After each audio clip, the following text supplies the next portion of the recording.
যে আয়াতখানা আপনাদের খেদমতে তিলাওয়াত করেছি, উক্ত আয়াতে আল্লাহ তাআলা বলেন, ইয়া আইয়ুহাল্লাযীনা আমানু কু আনফুসাকুম ওয়া আহলিকুম নারা। আল্লাহ তাআলা বলেন, হে ঈমানদারেরা, নিজে জাহান্নামের আগুন থেকে বাঁচো, অধীনস্থদেরকে জাহান্নামের আগুন থেকে বাঁচাও। তার মানে আল্লাহ তাআলা আমরা যারা ঈমানদার আমাদেরকে জাহান্নাম থেকে বাঁচার নির্দেশ দিয়েছেন। কেমনে বাঁচবো? তাফসীরের মধ্যে আসছে, ঈমান আনার মাধ্যমে তো অনন্তকাল জাহান্নাম থেকে বাঁচার রাস্তা হয়ে গেল, এইবার যেন কিছু কালের জন্য জাহান্নামে না যাওয়া লাগে। এই জন্য ঈমানের পরে আল্লাহ তাআলার যত হুকুম আহকাম আছে, যত করণীয় বর্জনীয় বিষয়গুলো আছে, এই করণীয় বর্জনীয় বিষয়গুলো মেনে চলার মাধ্যমে আল্লাহ তাআলা আমাদেরকে ক্ষণস্থায়ী জাহান্নাম থেকে বাঁচার নির্দেশ দিচ্ছে। এরপরে আল্লাহর নির্দেশ, ওয়া আহলিকুম নারা, তোমার অধীনস্থদেরকেও জাহান্নামের আগুন থেকে বাঁচাও। অধীনস্থদের জাহান্নামের আগুন থেকে কেমনে বাঁচাবো? কোন ব্যক্তির এই ক্ষমতা নাই যে সে নিজে আরেকজনকে জাহান্নাম থেকে বাঁচাতে পারে। বলেন তো, এরকম ক্ষমতা কারো আছে নাকি? আমাদের দেশের কিছু পীর সাহেবদের হয়তো এই ক্ষমতা আছে যে সে বলে, আমার কাছে আসো, তোমার কোনো টেনশন নাই, কিছু লাগবে না, আমার হাতে হাত রাখো, তোমার নামাজ লাগবে না, রোজা লাগবে না, একেবারে কবরে সওয়াল জবাব থেকে জান্নাত পর্যন্ত পৌঁছানোর দায়িত্ব আমার। নাউজুবিল্লাহ। হয়তো কথাগুলো একেবারে এরকম স্পষ্ট বলে না, কিন্তু তাদের আচরণ, কথাবার্তার ভঙ্গিমায় বোঝা যায় যে এরকম কিছু বলতে চায়। অথচ দেখুন, দুনিয়াতে আল্লাহ তাআলা কোন নবী রাসূলকেও কাউকে জাহান্নাম থেকে বাঁচানোর, জান্নাতে নেওয়ার, হেদায়েত দেওয়ার ক্ষমতা আল্লাহ কোন নবী রাসূলকে দেয় নাই। যদি এই পৃথিবীতে একজন মানুষকে আল্লাহ এই ক্ষমতা দিতেন, যার হাতে হেদায়েতের ক্ষমতা, চাইলেই একজন বেঈমানরে ঈমানদার বানায় ফেলতে পারবে, মন চাইলেই একজন জাহান্নামীকে জান্নাতি বানায় ফেলতে পারবে, তাহলে একজন ব্যক্তি, তিনি হতেন মুহাম্মাদুর রাসূলুল্লাহ সাল্লাল্লাহু আলাইহি ওয়াসাল্লাম। উনারে আল্লাহ এই ক্ষমতা দেন নাই। রাসূল আকরাম সাল্লাল্লাহু আলাইহি ওয়াসাল্লামের চাচা আবু তালেব, ইসলামের জন্য তার কত ত্যাগ, তার কত অবদান, যারা সিরাতের কিতাব পড়েছে তারা জানে কত অবদান। যখন মক্কার কাফেরেরা প্রত্যেক গোত্র থেকে এক একজন আসছে আবু তালেবের কাছে, যে আবু তালেব প্রথম আবু জেহেল, উতবা, সাইবা সহ কুরাইশ বংশের নেতৃত্ব স্থানীয় কাফেররা আসছে আবু তালেবের কাছে, এসে বলে, আবু তালেব, আপনি আমাদের মধ্যে সম্মানিত ব্যক্তি, আমরা আপনাকে সম্মান করি, আপনার কাছে অনুরোধ, আপনি আপনার ভাতিজাকে থামান, আপনার ভাতিজার কারণে পরিবারের মধ্যে দ্বন্দ্ব হচ্ছে, মা বাবার সাথে বিচ্ছিন্নতা, মায়ের সাথে ছেলের বিচ্ছিন্নতা, আপনি আপনার ভাতিজাকে থামান, নাইলে কিন্তু বিষয়টা ভালো হবে না। আবু তালেবকে সতর্ক করে গেল আবু জেহেল, উতবা, সাইবা। আবু তালেব তাদেরকে কিছু কথা বলে বুঝায় পাঠায় দিলেন। নবীজি সাল্লাল্লাহু আলাইহি ওয়াসাল্লামকে এই ব্যাপারে কিছু বলেন নাই। এইবার যখন আবু জেহেল, উতবা, সাইবা দেখলো তাদের কথায় কোনো ভ্রুক্ষেপ করে নাই আবু তালেব, এবার আর আবু জেহেল একা নয়, বলে আরবের সমস্ত গোত্র থেকে এক একজন প্রতিনিধি সহকারে আবু তালেবের কাছে চলে গেল। গিয়া বলে, আবু তালেব, আপনাকে আমরা গতদিন বলে গেলাম, কিন্তু আপনার ভাতিজার কোনো পরিবর্তন দেখতেছি না। আজকে আমরা একা আসি নাই, আমরা আরবের সব গোত্র থেকে এক একজন প্রতিনিধি আপনার কাছে আসছি। আপনি যদি আপনার ভাতিজাকে তার কর্মকাণ্ড থেকে বিরত না করেন, তাহলে কিন্তু আমরা আপনার ভাতিজার বিরুদ্ধে কঠিন ব্যবস্থাপনা গ্রহণ করতে বাধ্য হব। এই দিন আবু তালেব একটু বিচলিত হয়ে গেছে, চিন্তিত হয়ে গেছে যে এরা যেহেতু সবাই এক হয়ে গেছে, তাইলে তো আমার ভাতিজার জন্য চলাচল অনিরাপদ। আবু তালেবের চোখে ঘুম নাই, পেরেশানি। আবু তালেব পায়চারি করতেছে, গভীর রাত, নবীজি সাল্লাল্লাহু আলাইহি ওয়াসাল্লাম দাওয়াতি কাজ শেষে যখন বাড়ি ফিরেছে, মায়া মমতা সহ আবু তালেব ডাক দিল, ও মুহাম্মদ। রাসূলুল্লাহ সাল্লাল্লাহু আলাইহি ওয়াসাল্লাম আবু তালেবের কাছে এসে হাজির। আবু তালেব এবার নবীজি সাল্লাল্লাহু আলাইহি ওয়াসাল্লামকে বলতেছে, ও মুহাম্মদ, তুমি যেই কাজটা করতেছো এটা থেকে কি একটু বিরত থাকা যায় না? আমি তো তোমার জীবন নাশের আশঙ্কা করতেছি, আমি তো তোমার জীবনের ব্যাপারে শঙ্কিত আছি মুহাম্মদ। আজকে আমার কাছে আরবের সব গোত্র থেকে এক একজন প্রতিনিধি আসছে তোমাকে এই ব্যাপারে বিরত রাখার কথা বলার জন্য। আমি তো তোমার ব্যাপারে চিন্তিত ভীত, এরা তো সবাই তোমার বিরুদ্ধে আচরণ করতেছে। স্বাভাবিকভাবে নবীজি চাচার চিন্তা বুঝতে পেরেছেন, কারণ মুহাব্বতের কারণে চাচা চিন্তিত। নবীজি সাল্লাল্লাহু আলাইহি ওয়াসাল্লাম আবু তালেবের কথা শেষ হবার পর বলতেছে, চাচা আপনি শুনে নেন, আল্লাহ তাআলা আমাকে যেই দায়িত্ব দিয়েছেন, শুধু আরবের সব গোত্রের মানুষ নয়, যদি গোটা পৃথিবীর সব মানুষ আমার বিপক্ষে চলে যায়, আল্লাহ তাআলা আমাকে যেই জিম্মাদারি দিয়েছেন, যেই দায়িত্ব দিয়েছেন, এই দায়িত্ব থেকে এক চুল পরিমাণ আমি পেছনের দিকে সরব না। এটা তো শুধু আরবের গোত্রগুলো বলে, গোটা দুনিয়ার সবাই যদি আমার বিরুদ্ধে চলে যায়, আল্লাহ প্রদত্ত এই জিম্মাদারি পালনে আমি এক চুল পরিমাণ পেছনের দিকে যাব না, প্রয়োজনে আমার সব চলে যায়। আবু তালেব ভাতিজার মনোভাব বুঝতে পারছে, আবু তালেব ভাতিজার মনোভাব বুঝতে পেরেছে। এইবার সে বলতেছে, মুহাম্মদ তুমি তোমার কাজ চালায় যাও, আমি তোমার সাথে আছি, চিন্তার কোনো কারণ নাই। এইবার আবু তালেব নবীজিকে এমনভাবে প্রটোকল দিয়েছে, নিজের দুনিয়া থেকে যাওয়ার আগ পর্যন্ত কেমন যেন আবু তালেব এই ব্যাপারে দৃঢ় প্রতিজ্ঞাবদ্ধ যে তার জীবন চলে যায় যাক, তবুও নবীজির গায়ে একটা কাঁটার আঁচড়ও লাগতে দিবে না। এইরকম অবস্থা ছিল আবু তালেবের। এই আবু তালেব জীবনের অন্তিম সময় রাসূল সাল্লাল্লাহু আলাইহি ওয়াসাল্লাম চিন্তা করতেছে, যদি একটু লা ইলাহা ইল্লাল্লাহ জবান দিয়ে বের করাইতে পারি তাইলে তো সুপারিশ করা যাবে। বলতেছে, চাচা বলেন লা ইলাহা ইল্লাল্লাহ, আর কিছু বলা লাগবে না, এতটুকু বলেন, বাকি বিষয়ের জন্য আমি কিয়ামতে আল্লাহর কাছে আপনার জন্য সুপারিশ করব। আবু তালেবের নসিবে ঈমান জুটে নাই, তার নসিবে হেদায়েত ছিল না, সে দুনিয়া থেকে বেঈমান হয়ে মারা গেল। আল্লাহ রাসূল চিন্তিত, আর আল্লাহ তাআলা কি জানায় দেন, ইন্নাকা লা তাহদি মান আহবাবতা ওয়ালাকিন্নাল্লাহা ইয়াহদি মান ইয়াশা।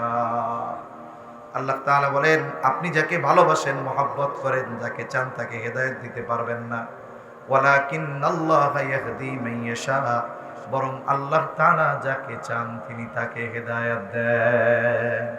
এজন্য আমরা আমাদের সন্তানদেরকে নিজে হাতে ইচ্ছা করলে এই জান্নাতে নিতে পারবো না, জাহান্নাম থেকে বাঁচাতে পারবো না, সে ক্ষমতা আমাদের নাই। তবে তারা কোন কাজ করলে, কোন কাজ না করলে জান্নাত অভিমুখে রওনা হতে পারবে, জান্নাতে যেতে পারবে, জাহান্নাম থেকে বাঁচতে পারবে, এই শিক্ষা আমরা সন্তানদের দিতে পারবো তো ইনশাআল্লাহ।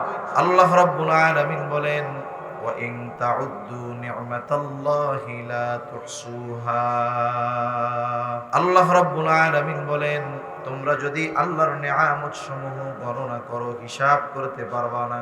অগণিত নিয়ামত আল্লাহ তাআলা আমাকে আপনাকে দিয়েছেন, জীবনের এমন কোন মুহূর্ত আমার আপনার অতিবাহিত হয় না যেই মুহূর্তে আমি আপনি আল্লাহ তাআলার নিয়ামত ভোগ করি না। আল্লাহ প্রদত্ত অগণিত নিয়ামত গুলার মধ্যে অন্যতম এক দামি নিয়ামত সন্তান। কি জোরে বলেন? হয়তো অনেকের এখানে সন্তান আছে, অনেকে বিবাহ করছে সন্তান নাই, আবার হয়তো অনেকে ভবিষ্যতে সন্তানের পিতা হবে আল্লাহ যদি চায়। এই সন্তান আল্লাহর পক্ষ থেকে এক নিয়ামত, সাথে সাথে বড় এক আমানত। এই সন্তান নামক আমানত, এটার ব্যাপারে আমাকে আপনাকে কিয়ামতের দিন আল্লাহ তাআলার আদালতে জিজ্ঞাসার কাঠগড়ায় দাঁড়াতে হবে। আল্লাহ তাআলা আমাকে আপনাকে এই সন্তান নামক নিয়ামত দিয়েছে, আমানত দিয়েছে, এটার ব্যাপারে আল্লাহ তাআলা জিজ্ঞাসা করবে। এজন্য সন্তান এক নেয়ামত, সন্তান এক আমানত। এই জন্য ইসলাম সন্তান লালন পালন কিভাবে করতে হবে এর সমাধানও ইসলাম আমাদেরকে দিয়ে দিয়েছে। আমি আপনি যদি ইসলামের আলোকে সন্তানের প্রতিপালন, সন্তানের তরবিয়ত না করি, তাহলে ওই সন্তান দুনিয়া আখেরাতে হয়তো আল্লাহ না করুন আমার আপনার জন্য লাঞ্ছনা, বঞ্চনা, অপমানিত হওয়ার কারণ হতে পারে। দুনিয়ার মধ্যে অনেক সময় দেখবেন একেবারে এমন বাবা যে নিজের নাম লিখতে পারে না, এরকম অনেক মানুষ আছে। এখনো যদি এই জামানায় বলে আপনার নামটা লিখে সাইন করেন, কয় বাবু কলম টলম ধরতে পারি না, ওই নীল কালি একটা আছে দেও টিপসই দিন, আছে না এরকম? মনে করেন এইরকম একজন লোক তার ছেলেকে লেখাপড়া শিখাইছে, দুনিয়ার কথাই কইতেছি আর কি, দুনিয়ার হিসাবের কথা। লেখাপড়া শিখাইছে, এখন সে বিসিএস ক্যাডার। একটা সময় মনে করেন সে উপসচিব হয়ে গেছে, সচিব হয়ে গেছে, সরকারি অনেক ফ্যাসিলিটি সে গ্রহণ করতেছে, সরকার তাকে গাড়ি দিয়েছে, বড় ফ্ল্যাট দিছে, আরো অনেক সুযোগ সুবিধা দিয়েছে। এই যে ছেলেটা সুযোগ সুবিধা পাইলো কেন? বিসিএস ক্যাডার হতে পেরেছে, উচ্চ শিক্ষিত হয়েছে, এই জন্য। এখন এই সচিবের বাবা যে নিজের নাম লিখতে পারে না, সচিবের বাবা যখন সচিবালয়ে ওই সচিবের সাথে তার ছেলের সাথে প্রবেশ করবে, আর ছেলে যখন পরিচয় করায় দিবে যে এই যে আমার বাপ, তখন কি অন্যরা আগে জিজ্ঞাসা করবে, স্যার আপনি তো বিসিএস ক্যাডার, আপনার বাবা কি বিসিএস ক্যাডার নাকি? তাইলে সালাম দিব, নইলে সালাম টালাম দিতে পারুন না, এরকম বলবে? বরং সচিবের জুনিয়র উপসচিব যারা, ওরা নিজেদের চেয়ার ছেড়ে দিয়ে বলবে, চাচা যান বসেন। ছেলে বিসিএস ক্যাডার হয়ে চেয়ারে বসতে পারছে, আর বাপ বিসিএস ক্যাডারের বাবা হওয়ার কারণে, অশিক্ষিত হওয়ার পরেও সম্মান পেয়ে ওই চেয়ারে বসতে পারছে, ঠিক কিনা বলে? এই যে বাবা সম্মান পাইল কেন? বলে নিজে শিক্ষিত হইতে পারে নাই, কিন্তু সন্তানরে শিক্ষিত বানাইছে। এজন্য সন্তানের কারণে দুনিয়ায় মা বাবা সম্মানিত হয়, আবার অনেক সময় সন্তানের কারণে দুনিয়ায় ভালো মা বাবা অপমানিত হয়। মনে করেন একজনের সন্তান লাইনচ্যুত হয়ে গেছে, মাদকাসক্ত হয়ে গেছে, সন্ত্রাসী কর্মকাণ্ডের সাথে জড়ায় গেছে, তার নামে অনেকগুলা মামলা, পালাতক আছে, ওয়ারেন্ট হয়ে গেছে, বারবার প্রশাসন তার বাড়িতে আসে আর আসামিকে খুঁজে, ছেলেরে খুঁজে। বাবা হাজী সাহেব মুসল্লি মানুষ, নামাজ কালাম সব আদায় করে, এলাকার মানুষ তাকে অনেক শ্রদ্ধা করে, সম্মান করে, কিন্তু যখন প্রশাসনের লোক বারবার এসে তার ওই অপরাধী সন্তানকে না পাবে, বলে একটা সময় হয়তো সন্তানকে না পেয়ে বাবাকে ধরে নিয়ে যাবে, অথবা অশ্লীল অশ্রাব্য ভাষায় তাকে বকাঝকা করবে। করে না এরকম? করে। কি ভাষায় যে বলে এটা আমি আপনাদের বলতে পারতেছি না। বলে যে সন্তান শুধু জন্ম দিলে হয় না, এরপর আর একটু খুব নিকৃষ্ট কথা বলে, অথচ লোকটা ভালো। তাহলে এই লোকটা যে এই যে খারাপ কথা শুনতে হলো, অপমানিত হতে হলো কেন? বলে সন্তানের কারণে। দুনিয়ার নিজাম যেমন, বলে আখেরাতেও এরকম। আখেরাতেও অনেক সন্তান, অনেক সন্তানের মা বাবা সন্তানের কারণে সম্মানিত হবে, আবার অনেক মা বাবা সন্তানের কারণে অপমানিত হবে। দুনিয়াতে কোনো পিতা কোনো মাতা চায় না যে সে সন্তানের কারণে দুনিয়া কিংবা আখেরাত কোথাও অপমানিত হোক, আর লাঞ্ছিত অপমানিত হোক, চায় না। কোনো মা বাবা এটা পছন্দ করে না যে সন্তানের কারণে সে অপমানিত হবে। কেউ কি চায়? কেউ চায় না। তবে আমরা চাই না অপমানিত হব, তবে কিভাবে সন্তান গড়ে তুললে দুনিয়া আখেরাতে আমরা সম্মানিত হব, এই পদ্ধতি আমরা অনুসরণ করি না। না করার ফলশ্রুতিতে কি হচ্ছে সমাজে? একটা সময় আমরা মনে করতাম যে জেনারেল পরিবারেই মনে হয় সন্তান মা বাবার অবাধ্য হয়, মাদকাসক্ত হয়, অনেক সময় ওই সন্তান মা বাবাকে হত্যা পর্যন্ত করে ফেলে।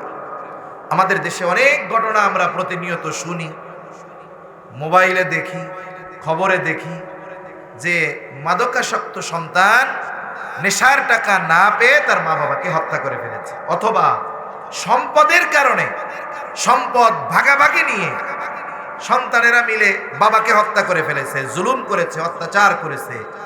এইরকম ঘটনা অহরহ শুনি। ঐশী মাদকাসক্ত, সে তার মা বাবাকে নৃশংসভাবে হত্যা করেছে। একসময় আমরা মনে করতাম যে এইসব ঘটনা জেনারেল শিক্ষিত পরিবারে ঘটে, কিন্তু আফসোস সম্প্রতি সময়ের কিছু ঘটনা আমাদের এই ধারণাকে ভুল প্রমাণিত করে দিয়েছে যে এখন আলেমের ঘরেও ওই রকম সন্তান হয় যে নৃশংসভাবে তার বাবাকে হত্যা করতে পারে। ঠিক কিনা বলে? একদিন আগে ঘটনা ঘটছে না, ভোলাতে এক মুহাদ্দিস, আলিয়া মাদ্রাসার মুহাদ্দিস, ওনার ছেলে সেও এই মাদ্রাসায় পড়ে, মোবাইলে এতটা আসক্ত হয়েছে বাবা মোবাইল কিনে দেয় নাই। সে চিন্তা করছে যেই বাপ মোবাইল কিনে দিল না ওই বাপরে আর দুনিয়ায় রাখা যাবে না। সে ঠান্ডা মাথায় বাবাকে হত্যার পরিকল্পনা করছে। কেমনে কি করা যায় বুদ্ধি কাটাইছে। যখন হত্যা করতে যাবে, রক্ত হয়তো সিটে গায়ে লাগবে, পোশাকে লাগবে, তাহলে কি করা যায়? বলে কালো পোশাক পরতে হবে, কারণ কালো হলো এমন এক রং যে বাকি সাদা রং ব্যতীত বাকি রংগুলোকে, ডিপ কালারের রংগুলোকে সে হজম করে ফেলতে পারে। কালো পোশাকের উপরে রক্তের দাগ টের পাওয়া যাবে না। হত্যা করতে হবে ধারালো অস্ত্র দিয়ে। সে অনলাইন থেকে একটা চাকু অর্ডার দিয়েছে, আবার হ্যাট লাগাইছে, চশমা লাগাইছে, যাতে তাকে সহজে না চেনা যায়। এইবার বাবার ঘরে গিয়ে বাবারে টোকা দিছে দরজায়। বাবা দরজা খুলেছে, নৃশংসভাবে এই ছেলেটা তার বাবাকে হত্যা করেছে। সে কতটুকু ঠান্ডা মাথায় এই হত্যাকাণ্ড সংগঠিত করছে, তার মধ্যে কোনো অনুশোচনা নাই, তার মধ্যে কোনো ভয় নাই, তার মধ্যে কোনো চিন্তা নাই। পরের দিন বাবার জানাজায় মাইক হাতে নিয়ে উঁচু গলায় বলতেছে যে আমার বাবার হত্যাকারীদের সর্বোচ্চ শাস্তি আমরা কামনা করতেছি। বয়স কত হবে? 16-17 বছর। এও মনে হয় হবে না, আরো কম হবে। এটা একটা ঘটনা। বলতে পারেন হুজুর 17 কোটি মানুষের দেশে একটা ঘটনা স্বাভাবিক হতেই পারে, তবে এটা শুধু ঘটনা নয়, এই ধরনের ঘটনা আরো ঘটার সূচনা এটা। ঠিক কিনা বলো? এই জন্য এখন থেকেই আমাদের সতর্ক হওয়া দরকার। সে জেনারেল হোক আর আলেম পরিবার হোক, আমাদের সতর্ক হওয়া দরকার। এজন্য সন্তানের তারবিয়ত ইসলাম আমাদেরকে আবশ্যকীয় করে দিয়েছে। সম্মানিত উপস্থিতি, আসরের পরে মাগরিবের আগে আলোচনা করেছেন মুফতি হেদায়েতুল্লাহ খান আজাদী সাহেব, চেয়ারম্যান জাগুয়া ইউনিয়ন পরিষদ বরিশাল সদর। হযরত খুবই গুরুত্বপূর্ণ আলোচনা করেছেন। আমরা দোয়া করি আল্লাহ তাআলা হযরতকে সুস্থতার সাথে নেক হায়াত দান করেন। সাথে সাথে আরো যে সমস্ত মেহমান আসবেন, আপনাদেরকে দ্বীনি কথা শোনাবেন, আল্লাহ তাআলা সকলকে সালামতের সাথে আমাদের মাঝে পৌঁছায়া দেন, বলি আমিন। দ্বীনি মাহফিল এটা আমাদের ঈমান আমল ঠিক রাখার জন্য অন্যতম এক মাধ্যম, এই ওয়াজ মাহফিল। উপমহাদেশে বিশেষ করে ভারত, পাকিস্তান, বাংলাদেশে সাধারণ মানুষের মধ্যে দ্বীনের কথা পৌঁছানোর অন্যতম মাধ্যম হলো এই ওয়াজ মাহফিল। আরব বিশ্বের দেশগুলোর মধ্যে আমাদের দেশের মতো ইচ্ছা করলেই এইরকম খোলামেলা দ্বীনের কথা মাইক লাগায়া বলা যায় না। যদিও আমরা মনে করি আরবের মধ্যে এই ধরনের বিষয়গুলো হয়তো সহজ, আসলে সহজ না, কঠিন। মধ্যপ্রাচ্যের এমনও কিছু দেশ আছে, আমাদের দেশে তো আলহামদুলিল্লাহ এক মসজিদে আজান দিলে আরো আশেপাশের 15 মসজিদে এই এক মসজিদের আজান পৌঁছায়। আরবে এমনও মসজিদ আছে, এমনও এলাকা আছে যে মসজিদের বাহিরে আজানের আওয়াজটাও যায় না। এই দৃষ্টিকোণ থেকে আমাদের উপমহাদেশের ওলামা হযরতদের ত্যাগ, হক্কানি পীর মাশায়েখদের ত্যাগের বদৌলতে আমরা প্রকাশ্যে খোলা ময়দানে সাধারণ মানুষকে দ্বীনের কথা বলতে পারি। এজন্য এই ধরনের আয়োজনগুলোকে আমাদের জন্য নেয়ামত মনে করা দরকার, ঠিক কিনা বলেন? স্বাভাবিকভাবে আপনাদের এটা মোটামুটি বড় বাজার, এই বাজারে মোটামুটি সব কিছুই পাওয়া যায়, ঠিক না? মাহফিলকে কেন্দ্র করেও কিন্তু কিছু দোকান আসছে। আমার মনে হয় ওই দোকানগুলাতে যা আছে আপনাদের বাজারে মনে হয় ওইগুলা নাই। আছে? আছে। এরপরেও ওই জায়গার চাহিদাটা বেশি, নাকি আপনাদের বাজারের জিলাপির স্বাদ একরকম, মাহফিলের জিলাপির স্বাদ আর এক রকম? এরকম কিছু না। মূলত অনেক সময় শয়তান মানুষকে দিন থেকে দূরে সরিয়ে রাখার জন্য যেই জিনিসটা ভালো না ওই জিনিসটাকেও তার চোখে চাকচিক্যময় করে তোলে। ওই জিনিসটাকে তার চোখে চাকচিক্যময় করে তুলে ওই জিনিসের চাহিদা তার অন্তরের মধ্যে ঢুকায়া দেয়। এজন্য দেখা যায় বাড়ি থেকে আসে মাহফিলের উদ্দেশ্যে, কিন্তু জিলাপির দোকান পার হয়ে স্টেজ পর্যন্ত আসতে পারে না। এজন্য আমরা দোয়া করি যারা বেহুদা বিনা কারণে কোনো কারণ ছাড়া আশেপাশে নির্দিষ্ট অনির্দিষ্ট গন্তব্যের দিকে ছুটতেছে, ঘোরাফেরা করতেছে, আল্লাহ তাআলাও ওনাদেরকে এই মজমায় এই মজলিসে আসার তৌফিক দান করেন বলি আমিন। তাহলে বলতেছিলাম এই মজলিসগুলো আমাদের জন্য একটা নেয়ামত। আল্লাহ তাআলা বান্দাকে নেয়ামত ততক্ষণ দেন বান্দা যতক্ষণ এই নেয়ামতের কদর করে। আর যখন বান্দা এই নেয়ামতের কদর করবে না তখন আল্লাহ তাআলা এই নেয়ামত ছিনায় নিবেন তো নিবেন, সাথে সাথে আল্লাহ জানায় দেন যে আমার শাস্তি বড় কঠিন। তা আল্লাহ প্রদত্ত এক নেয়ামত এই দ্বীনি কথা বলতে পারা, শুনতে পারা, এতে আমাদের ঈমান আমল ঠিক থাকে। আমল করা হোক চাই না হোক, কমপক্ষে এতটুকু কথা বলা যায় যে আমি এখনো বেঈমান হয়ে যায় নাই, আমার ঈমানের বাতিটা নিবু নিবু করে হলেও জ্বলতেছে। কারণ দ্বীনি কাজে অংশগ্রহণ করা, দ্বীনি কাজের আগ্রহ অন্তরে থাকা, এটা ঈমান থাকার আলামত। তা সম্মানিত উপস্থিতি, আল্লাহ তাআলা আমাদেরকে এই নেয়ামত সহ আরো অগণিত নেয়ামত দান করছে। কত নেয়ামত আল্লাহ তাআলা দিয়েছেন, এই নেয়ামতের হিসাব দুনিয়ার সব মানুষ মিলেও করতে পারবে না। আল্লাহ তাআলা বলেন, এজন্যই ইসলাহুল উম্মাহ মাদ্রাসা, আমাদের জিম্মাদারিগুলো, আমাদের দায়িত্বগুলো এই মাদ্রাসাগুলো পালন করে থাকে। তাদেরকে দ্বীন শেখানো, তাদের যেই দ্বীনি ইসলামী তরবিয়ত দেওয়ার দরকার ছিল, ইসলামের আলোকে প্রতিপালন করার দরকার ছিল, এই কাজগুলো আমাদের মতো মানুষের জন্য করা কঠিন। এই দায়িত্ব আমাদের, এই দায়িত্বগুলোই পালন করে এই ইসলাহুল উম্মাহ মাদ্রাসা। এজন্য আপনাদের কাছে অনুরোধ, সন্তানকে সঠিক পথে পরিচালিত করার জন্য, জান্নাতের পথের পথিক বানানোর জন্য আমরা আমাদের সন্তানদের কমপক্ষে প্রাথমিক শিক্ষাগুলো এই ধরনের দ্বীনি শিক্ষা প্রতিষ্ঠানে শেখাবো ইনশাআল্লাহ। কারা কারা রাজি আছি? হাত উঁচা করি। আল্লাহ সবাইকে কবুল করেন। আরো জোরে বলি আমিন। ওয়া আখিরু দাওয়ানা আনিল হামদুলিল্লাহি রাব্বিল আলামিন। আসসালামু আলাইকুম ওয়া রাহমাতুল্লাহি ওয়া বারাকাতুহু।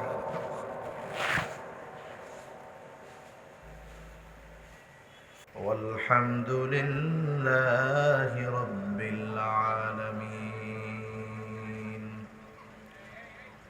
سبحانك لا علم لنا إلا ما علمتنا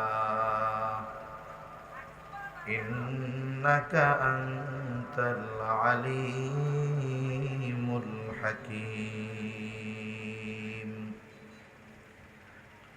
اللهم صل على محمد وعلى آل محمد كما صليت على إبراهيم وعلى آل إبراهيم إنك حميد مجيد. اللهم بارك على محمد وعلى آل محمد كما باركت على إبراهيم وعلى آل إبراهيم ইন্নাকা হামিদুম মাজিদ। আলহামদুলিল্লাহ। ঐতিহ্যবাহী কুমিল্লা জেলার অন্তর্গত দাউদকান্দি থানাধীন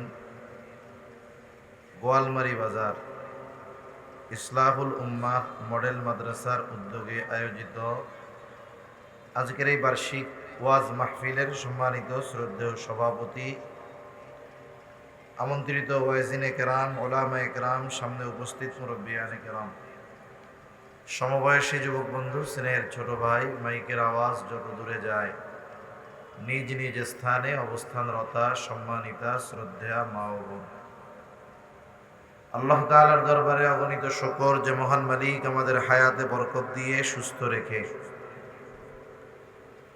তার মহান হুকুম মাগরিবের নামাজের পর হাদিসের ভাষায় এ জান্নাতি মজমায় কিছু দ্বীনি কথা বলবার এবং শ্রবণ করবার তৌফিক যে মহান মনিব দান করেছেন, সে মহান মনিবকে খুশি করার জন্য মহব্বতের সাথে অন্তর থেকে কালিমাতুশ শুকর পাঠ করি আলহামদুলিল্লাহ।